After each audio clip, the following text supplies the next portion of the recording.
자, 그럼 고려 초의 지방 세력은 성씨를 어떻게 만들어서 사용했을까요? 자기들이 스스로 적당한 성씨를 만들어서 사용했을까요? 그렇지는 않았습니다. 여기에는 고려 왕실이 지방 세력에게 회유책의 일환으로 성씨를 나눠주는 정책, 이것을 토성분정이라고 합니다만 이런 정책이 큰 영향을 미치게 됩니다. 고려 태조가 후삼국을 통일한 다음에 이 통일 과정에서 공을 세운, 그러니까 자기를 도와준 호족들에게 여러 가지 정책을 펼쳤다고 하는 것은 이미 알려져 있는 사실입니다. 사심관제도, 기인제도, 그리고 유명한 결혼정책, 또 왕시성을 같이 사용하게 하는 사성정책, 이런 것들이 있습니다만 특히 태조 23년, 940년에 세 가지 중요한 정책이 동시에 추진됩니다. 그 가운데 하나가 우리가 전시과에 대해서 공부할 때 첫머리에 꼭 나오는 역분전 제도입니다. 또 하나는 9년에 이름을 정하는 정책입니다. 그리고 세 번째가 토성을 나누어주는 토성분정 정책입니다. 먼저 역분전 지급에 대해서 살펴보면 고려서 식화지에 통합할 때 조신과 군사에게 관계를 논하지 않고 성행의 선악과 공로의 대소를 보아 차등 있게 지급하였다. 토지를 성행의 선악, 공로의 대소, 이 두 가지 원칙만 가지고 지급했다는 것이죠. 이 주관적인 기준은 당연히 왕건의 입장에서 볼 때 자기에게 얼마나 협조했는가 하는 것을 지급의 기준으로 삼았을 것입니다. 두 번째로 9년의 이름을 정하기입니다. 9년의 이름을 정할 때 주, 부, 군, 현, 향, 소, 부곡 이런 등급이 있는데 이 등급을 정해준 것입니다. 먼저 사료부터 확인하겠습니다. 지금의 충주는 중원경이었던 것을 태조 23년에 충주라고 고쳤다. 청주는 서원경이던 것을 태조 23년에 청주라고 고쳤다. 양주는 한양군이던 것을 고려 초의 지금 이름으로 고쳤다. 광주는 한주이던 것을 고려 23년에 지금 이름으로 고쳤다. 이런 기록이 있습니다. 이 네 개의 사례는 모두 무슨 주가 된 것이죠. 주, 부, 군, 현 하는 지방행정단위의 여러 격 가운데 가장 높은 등급에 해당합니다. 자, 이 이름을 정할 때 어디는 주가 되고 어디는 부가 되고 어디는 부곡이 됐을까요? 이것은 고려 왕실의 협조를 한 정도, 많이 협조한 큰 세력을 가진 호족이 있는 지역은 주로, 그보다 못한 지역은 부로, 군, 현 이렇게 차례로 아래로 내려갔을 겁니다. 울산에 이런 사례가 있습니다. 태조 때, 고려 태조 때 이고을 사람 박윤웅이 큰 공을 세웠으므로 하곡현, 동진현, 우풍현을 합쳐 흥예부를 만들었다. 자, 박윤웅이라고 하는 이 지역 호족이 공을 세웠다는 것은 태조 왕건에게 공을 세운 것이죠. 그랬기 때문에 왕건은 박윤웅의 공을 기려서 인근의 현을 합쳐서 흥예부라고 하는 것을 만든 겁니다. 이 흥예부가 뒤에 공화 현으로 강등되었다가 다시 울주로 상승하는 이런 역사를 갖게 되는데요. 자, 여기에 보면 틀림없이 공을 세운 호족의 근거지를 그 공에 걸맞는 행정구역 등급으로 삼았다라는 사실을 분명하게 알 수가 있죠. 그리고 마지막으로 태조 23년 정책에 토성분정이 있습니다. 성씨를 나누어 준 것인데요. 안동 권씨에 대해서 이런 기록이 있습니다. 권씨는 김행으로부터 시작하는 신라의 대성이다. 김행은 복주, 지금 안동을 지켰는데 태조가 신라를 치려고 복주에 왔을 때 김행이 1000명이 그에게 돌아가는 것을 알고 읍을 들어 항복하였다. 태조가 기뻐하여 권씨라고 사성, 성을 주었다. 자, 여기 보면 권씨라고 하는 성은 태조 왕건이 자기에게 공을 세운 사람에게 준 성씨죠.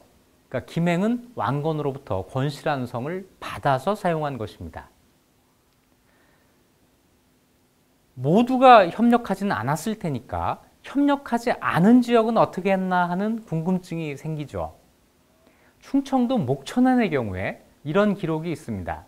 속설에 전하기를 고려 태조가 나라를 세운 뒤 목주 사람이 여러 번 배반한 것을 미워하여 그곳 사람들에게 짐승 이름으로 성을 내렸는데 뒤에 소우자 우씨는 우씨로, 코끼리 상자를 받은 상씨는 저 상씨로, 돼지 돈자를 받은 돈씨는 돈으로 고치고 장은 장으로 고쳤다. 자, 그러니까 태조는 목천의 호족들에게 소우자, 코끼리 상자, 돼지 돈자 이런 상스런 성씨를 내려주었던 것입니다. 자, 공을 세운 사람에게는 좋은 성씨를, 자기에게 방해를 한 사람에게는 나쁜 성씨를 내려주는 이런 차등 정책을 통해서 지방의 호족들에 대해서 논공 행상을 실시한 것이죠. 이걸 보면 왕건은 요즘 말로 뒤끝이 있는 남자였던 것 같습니다. 자, 이렇게 지역의 이름이 정해지고 성씨가 주어지니까 우리가 알고 있는 어디 무슨 씨라고 하는 것이 비로소 성립하게 되죠. 이렇게 해서 나누어준 성씨가 생각보다 굉장히 많습니다. 뒷날 세종실록 지리지라고 하는 조선 초의 자료에서 각 도별로 몇 개씩의 성씨가 주어졌는가 하는 것을 세어봤습니다.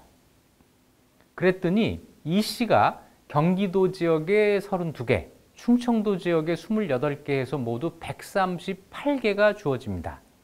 다시 얘기해서 어디 이 씨라고 하는 것이 138개가 있었다는 얘기죠. 이런 식으로 김 씨는 106개, 박 씨는 85개, 그래서 총 3,964개의 본관 토성이 생깁니다.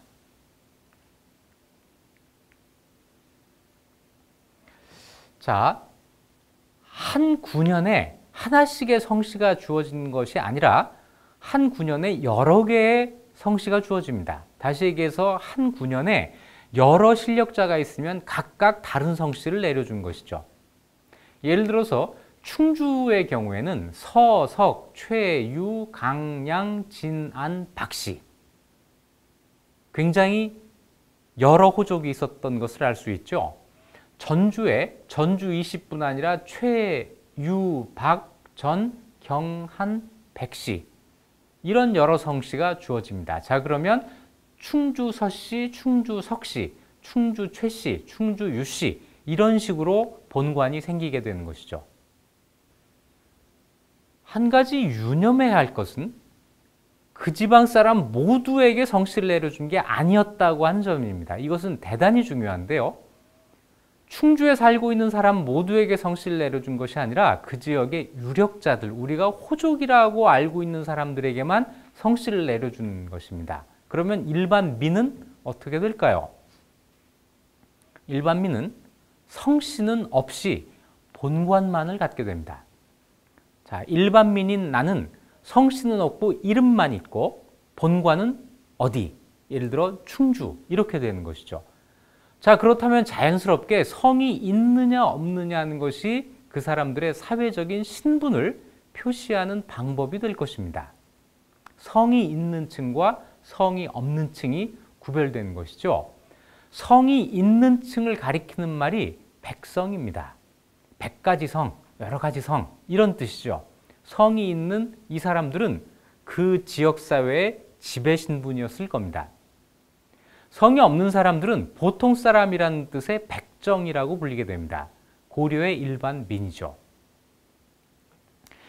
이런 점에서 성씨를 내려주는 이 정책은 중앙정부와 지방 유력자의 타협의 산물이라고 할 수 있습니다. 자, 어떤 지방의 호족에게 성씨를 내려줌으로써 중앙정부가 그 호족을 국가에서 인정한다고 하는 것을 증명해 줄 수 있는 거죠. 성씨를 받은 그 사람은 나는 중앙정부로부터 성씨를 받았고 나의 이 지방에서의 세력은 중앙정부가 인정한 것이다 라고 드러낼 수가 있었을 것입니다. 그 대신 성씨를 받은 그 지방 세력은 국가를 대신해서 지방민을 통제하고 통치하는 역할을 하게 됩니다. 다시 얘기해서 국가는 지방 유력자에게 성씨를 줌으로써 그 사람들을 통해서 민을 지배할 수 있는 통로를 만들 수 있었다고 하는 것이죠. 본관제라고 하는 것의 출발은 이렇게 중앙정부가 전국의 민을 통치하고 지배할 수 있는 수단을 만들기 위한 것이었다 라고 정리할 수 있을 것입니다.